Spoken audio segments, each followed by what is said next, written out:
Welcome back friends, ये हमारी video number 27 class 12 computer science with Python series के लिए। और प्रीवियस वीडियो से हमने स्टार्ट किया था एसक्यूएल को, और इस वीडियो में हम कंप्लीटली यहाँ पे समझेंगे डीडीएल कमांड्स को। तो डीडीएल कमांड्स को हमने यहाँ पे रिवाइज करना है, यानी कि डीडीएल कमांड से आपका टेबल का स्ट्रक्चर तैयार होता है, डेटाबेसेस क्रिएट होते हैं। तो ये किस तरीके से किया जाता है इसको हम यहाँ पे समझेंगे। तो स्टार्ट करते हैं। इस वीडियो के लिए टॉपिक हमारा सेम है, यानी कि चैप्टर हमारा सेम है, चैप्टर 6 एसक्यूएल। और एसक्यूएल के अंदर यहाँ पे हम समझेंगे सिंपली डीडीएल के बारे में। तो डीडीएल हमारा होता है data definition language, data definition language, यानी कि ऐसी लैंग्वेज जिससे कि हम डेटा की डेफिनेशन को यहाँ पे बनाने वाले हैं। तो देखिए, सबसे पहले तो डीडीएल के अंदर जब भी आप माइस्क्यूएल का सॉफ्टवेयर ओपन करते हैं तो सबसे पहली कमांड, अगर हमको हमारे जो प्रीवियसली वहाँ पे क्रिएटेड डेटाबेसेस हैं या ऑलरेडी एग्जिस्टिंग डेटाबेसेस हैं, उनको अगर आपने देखना है पूरी डेटाबेस की लिस्ट को, तो पहली हमारी जो कमांड है वो है सो कमांड। तो हम सो लिखते हैं, देन हम लिखते हैं डेटाबेसेस, एंड एसक्यूएल कमांड को सिंपली हम एंड करते हैं या टर्मिनेट करते हैं सेमीकोलन सिंबल के साथ। तो सेमीकोलन लगाना आपने नहीं भूलना है। तो इस कमांड से सिंपली क्या होगा, आपकी डेटाबेस की एक लिस्ट वहाँ पे आएगी, जिसमें आपने अगर कोई डेटाबेस क्रिएट किया है तो उसका नाम और बाकी जो एग्जिस्टिंग डेटाबेस है उनका नाम यहाँ पे आता है। इसके बाद अगर आपने अपना कोई डेटाबेस क्रिएट करना है तो इसके लिए हम क्रिएट कमांड का यूज़ करते हैं। फॉर एग्जाम्पल, मेरे को स्कूल नाम का एक डेटाबेस क्रिएट करना है, तो मैं लिखता हूँ क्रिएट, देन मैं लिखता हूँ स्पेस के बाद डेटाबेस, एंड देन मैं लिखूंगा स्कूल, एंड फाइनली सेमीकोलन। तो इससे क्या होगा, स्कूल नाम का एक डेटाबेस आपकी लिस्ट में यहाँ पे ऐड हो जाएगा। तो अगेन दोबारा आप देखेंगे सो डेटाबेस, तो ये डेटाबेस भी आपको यहाँ पे मिलेगा। इसके बाद अगर किसी डेटाबेस को आपने डिलीट करना है, अभी डेटाबेस की बात हो रही है, टेबल्स की नहीं हो रही। डेटाबेस के अंदर आपके बहुत सारे टेबल्स होते हैं, यानी कि बहुत सारे टेबल को कलेक्ट करें तो डेटाबेस, और बहुत सारे डेटाबेसेस आपके मिलते हैं एक सॉफ्टवेयर के अंदर जिसका नाम है माईएसक्यूएल। तो यहाँ पे देखिए, इसके बाद अगर आपको डेटाबेस को डिलीट करना है तो आप लिखेंगे ड्रॉप, देन डेटाबेस का नाम। तो अगर हमको स्कूल को ही ड्रॉप करना हो या कोई भी डेटाबेस आपको डिलीट करना हो तो ड्रॉप कमांड हम यूज़ करेंगे, ड्रॉप डेटाबेस, देन डेटाबेस का नाम। तो इससे आपका डेटाबेस जो है वो डिलीट हो जाएगा। अब देखिए, यहाँ पे डेटाबेस जब हम क्रिएट करते हैं तो डायरेक्टली उस पर हम वर्क करना स्टार्ट नहीं कर सकते, उसको हमने इनेबल करना होता है। क्योंकि आपका जो भी आपका सॉफ्टवेयर है, आपका जो सॉफ्टवेयर होगा माईएसक्यूएल का, उसके अंदर बहुत सारे डेटाबेसेस होंगे, और एक डेटाबेस के अंदर आपकी बहुत सारी टेबल्स होती हैं। तो अब हमें नहीं पता कि कौन से डेटाबेस के अंदर हमने टेबल को क्रिएट करना है, तो इसके लिए सिंपली हम यहाँ पे यूज़ करते हैं आपका use command, use then database का नेम। फॉर एग्जांपल स्कूल को यूज़ करेंगे तो यूज़ स्कूल अगर आप लिखेंगे तो अब आपका ये डेटाबेस इनेबल होगा। अब आप जो भी टेबल क्रिएट करेंगे या टेबल डिलीट करेंगे वो सारा काम इसी डेटाबेस के अंदर होगा। तो बेसिक कमांड क्या है, सबसे पहले डेटाबेस क्रिएट करने के लिए क्रिएट कमांड, देन उसको यूज़ करने के लिए हमारी यूज़ कमांड, और अगर पूरी लिस्ट हमने देखनी है तो सो कमांड, और अगर डिलीट करना है तो सिंपली ड्रॉप कमांड। तो इन चार कमांड की मदद से ये आपकी डेटाबेस की कमांड है, यानी कि इनसे डेटाबेसेस को हम क्रिएट, सो एंड डिलीट करते हैं। इसके बाद डेटाबेस हमारा बन गया, यानी कि डेटाबेस तैयार है, उसके अंदर आपका सिंपली एक डेटाबेस के अंदर अब हमने टेबल क्रिएट करनी है। तो अब हम क्रिएट कमांड से टेबल कैसे क्रिएट करते हैं वो यहाँ पे देखते हैं। तो चलिए हम एक टेबल यहाँ पे क्रिएट करते हैं स्टूडेंट्स के लिए, और उसमें मैं लिख देता हूँ फॉर एग्जांपल हमको रोल नंबर वहाँ पे चाहिए, वहाँ पे नेम चाहिए, और वहाँ पे मार्क्स चाहिए या परसेंटेज, कोई भी डेटा आप ले सकते हैं। तो इसके लिए हम क्रिएट कमांड का यूज़ करते हैं। तो हमारी कमांड है क्रिएट देन टेबल। तो इसका मैं सिंटेक्स नहीं लिख रहा हूँ, डायरेक्टली हम एग्जांपल से समझते हैं।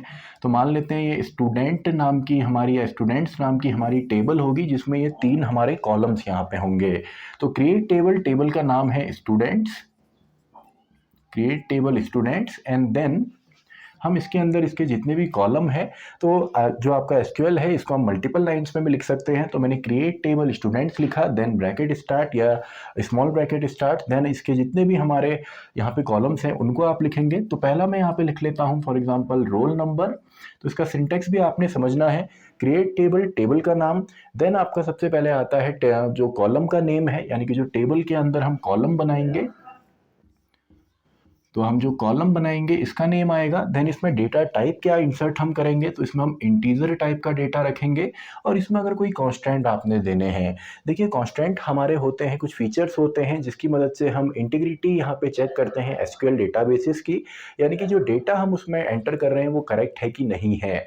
तो देखिए रोल नंबर हमने लिखा, इसमें इंटीजर आएगा, और अगर इसी कॉलम को आप एज अ प्राइमरी की एक्ट करवाना चाहते हैं तो सिंपली आप यहाँ पे कांस्टेंट देंगे। तो प्राइमरी की भी एक कांस्टेंट यहाँ पे है, तो प्राइमरी की इसको हम यहाँ पे बना लेते हैं एंड देन कॉमा, यानी कि अब दूसरा कॉलम हमने यहाँ पे देना है। तो रोल नंबर यहाँ पे कॉलम का नेम हो गया, इंटीजर उसका डेटा टाइप हो गया, और स्पेशल फीचर के तौर पे हमने इसमें प्राइमरी की दे दी।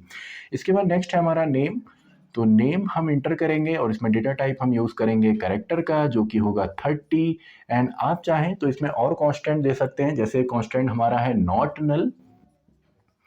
तो नॉट नल से सिंपली क्या होगा, इसमें जो डेटा है वो नल नहीं होगा जब आप डेटा को एंटर करेंगे इसमें इंसर्ट कमांड या डायरेक्टली इसमें अगर आप डेटा एंटर करते हैं, और अगर आप उसको ब्लैंक छोड़ते हैं, उसमें कोई डेटा एंटर नहीं करते, तो सिंपली माईएसक्यूएल का सॉफ्टवेयर आपको मैसेज फ्लैश करता है।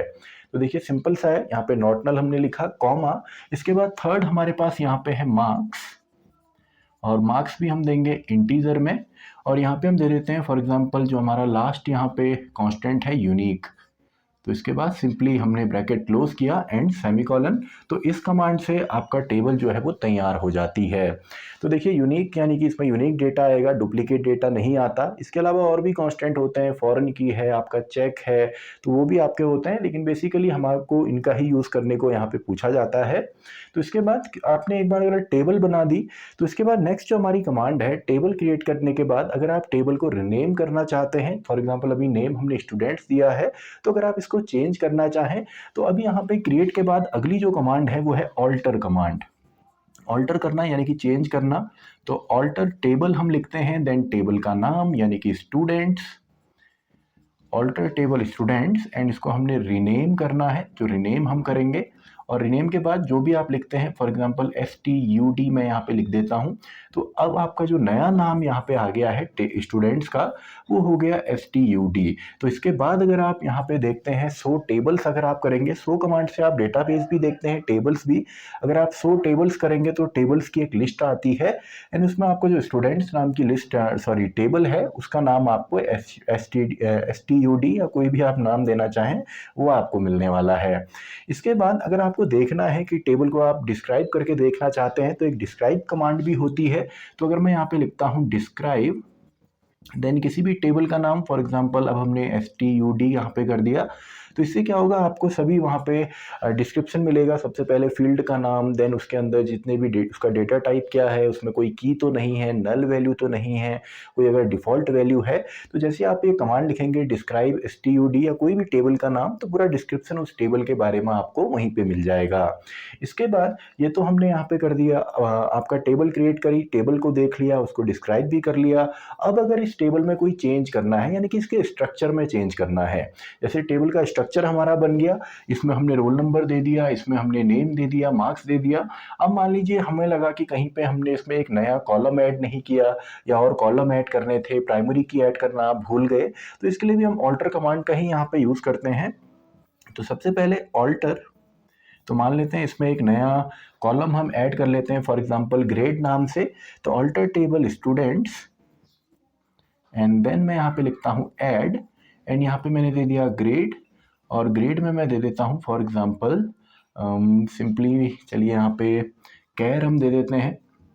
और ये भी आपने समझना है कि अगर आप खाली कैर लिखते हैं, उसमें कोई वैल्यू नहीं देते, तो बाय डिफ़ॉल्ट ये एक ही कैरेक्टर वहाँ पे सपोर्ट करेगा, यानी कि एक ही कैरेक्टर आप उसमें डाल सकते हैं।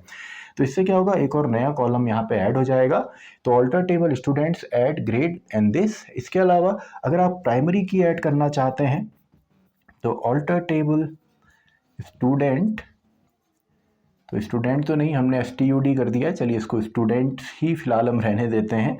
तो आपने ऐड करना है फॉर एग्जांपल प्राइमरी की, तो ऐड प्राइमरी की, और किस वाले कॉलम को आप बनाएंगे, फॉर एग्जांपल रोल नंबर, तो आपने यहाँ पे लिखना है रोल नंबर।